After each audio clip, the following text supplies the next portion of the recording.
ঠান্ডাটা বেশ ভালোই পড়েছে। তার শীতের সন্ধ্যায় আজকে আমি বানালাম গরম গরম পকোড়া। কিসের পকোড়া বানালাম সেটাই আপনাদেরকে আজকে আমি দেখাচ্ছি। আজকে বানিয়েছি সর্ষে ফুলের পকোড়া। সর্ষের ফুল দেখতেও যেমন সুন্দর হয়, পকোড়ার টেস্টও কিন্তু খুব ভালো হয়। তো আমরা গ্রাম বাংলার লোক, কিন্তু সর্ষে ফুলের পকোড়া কিন্তু কোনোদিন বানায়নি। এখন সর্ষে ফুলের পকোড়া ইউটিউব দেখেই কিন্তু শিখেছি, কারণ আমাদের সর্ষের জমি ছিল, অনেক সর্ষে হতো, কিন্তু কোনোদিন সর্ষে ফুল তুলে কিন্তু পকোড়া বানায়নি। তো ইউটিউবের দৌলতে আজকে এসে কিন্তু সর্ষে ফুলেরও পকোড়া খাচ্ছি। সর্ষে ফুলগুলো বাজার থেকে দেখুন কি সুন্দর একদম বান্ডিল বেঁধে বেঁধে বিক্রি করে, সেইগুলো টুকটুক করে আমি কাঁচি করে কেটে নিলাম। তারপরে প্রত্যেকটি ফুল থেকে ওর ডগাগুলোকে ছাড়িয়ে নেব। যতদূর ফুল লেগে আছে সেইটুকুনি শুধু কেটে নেব। হাতে করে যদি কাটতে অসুবিধা হয় তাহলে রান্নাঘরের যে কাঁচিটা থাকে সেটা দিয়ে টুকটুক করে কিন্তু ফুলগুলোকে কেটে নেব। এরম করে গোছা করে ধরে, আর ঘরেই ভালো লাগছে, এত সুন্দর সর্ষে ফুলের পাপড়িগুলো ঝরে ঝরে পড়ছে না, খুব সুন্দর কিন্তু দেখতেও লাগছে। আর কি ভালো লাগছে দেখতে বলুন তো। তো প্রত্যেকটি এইভাবে কিন্তু ডগাটা কেটে পিছনটা কিন্তু ফেলে দেব। আর সর্ষে ফুল কিন্তু সর্ষে যেমন আমাদের ঠিকঠাক মতো ঝাল না বানালে যেমন তেঁতো হয়, সর্ষের ফুলটা কিন্তু একটু তেঁতকুটে ভাব আছে। তো এইভাবে আমি প্রত্যেকটি ফুলকে টুকটুক টুকটুক করে ডগা থেকে কেটে নিলাম। কেটে নিয়ে খুব ভালো করে পরিষ্কার করে নেব, কারণ যদি কোনো নোংরা থাকে সেগুলোকে বাদ দিয়ে দেব। দিয়ে একদম পুরো কিন্তু আমি ধুয়ে একদম পরিষ্কার করে বেছে প্লেটের মধ্যে নিয়ে নেব। এরপর পকোড়া বানাবো। পকোড়া বানানোর জন্য এতে কি কি দেব আমি দেব পরিমাণ মতো পেঁয়াজ। আমার যতটা ফুল থাকবে সেই অনুপাতে পেঁয়াজগুলো খুব ছোট্ট ছোট্ট করে কেটে নেব। এই শীতের সিজনে সত্যি অনেক কিছু জিনিস কিন্তু আমাদের পাওয়া যায়, যেমন ঠান্ডার সময় একটু পকোড়া খেতে ইচ্ছে করে, অনেক রকমের পকোড়া খাওয়ার জন্য কিন্তু শীতের দিনে বাজারে এসে থাকে। পেঁয়াজগুলোকে খুব ছোট্ট ছোট্ট করে কেটে নেব।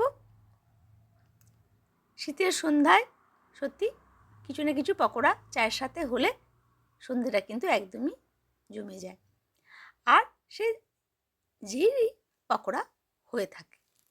এবার লঙ্কাগুলোকেও ছোট্ট ছোট্ট করে কেটে নেব, কারণ এটা একটু তেঁতকুটে একটু ঝাল বেশি হলে কিন্তু খেতে খুব ভালো লাগবে। আর এর সাথে আমি আর কি কি মেশাবো সেটা আপনাদের সাথে শেয়ার করছি। তো আগে লঙ্কাগুলোকে সবগুলোকে কেটে নেব। এবার আপনারা যেমন ঝাল খাবেন সেই হিসেবে কিন্তু লঙ্কা দেবেন। অনেকে ঝাল খেতে পছন্দ করেন না বা ঝাল খেতে পারে না, অনেকে বাড়িতে হয়তো ছোটো বাচ্চা থাকে, তার জন্য কিন্তু ঝালটা দেওয়া হয় না। তো আপনাদের সুবিধা মতো ঝালটা কিন্তু দেবেন। এবার আমি নিয়েছি বেসন আর নিয়েছি চালের গুঁড়ি। এটা চালের গুঁড়িটা দিলে কিন্তু বেশ মচমচে হয় বড়াগুলো বা পকোড়াগুলো খেতে। তো আমি পরিমাণ মতো 4 চামচ চালের গুঁড়ি, 4 চামচ বেসন সম পরিমাণে নিয়েছি। আর নেব ঝাল লঙ্কার গুঁড়ো, এটা একটু ঝাল ঝাল খুব ভালো লাগবে। আর নিয়েছি হলুদ, পকোড়ার রঙটা একটু হলুদ হলুদ হলে দেখতেও ভালো লাগে, খাবার আগে তো দেখাটা ভালো লাগে। আর এবার ফুলগুলো দিয়ে দেব। ফুলগুলোকে দিয়ে কিন্তু একটু চটকে চটকে মাখতে হবে। আমি একটু ভালো করে চটকে চটকে কিন্তু হাত দিয়ে মেখে নিয়ে তারপরে আপনাদেরকে দেখাচ্ছি। খুব ভালো করে কিন্তু আমি ফুলগুলোকে মেখে নিচ্ছি। এবার আমি চামচ করে সবসময় হবে না, এবার একটু হাত দিয়ে আমি মেখে নেব।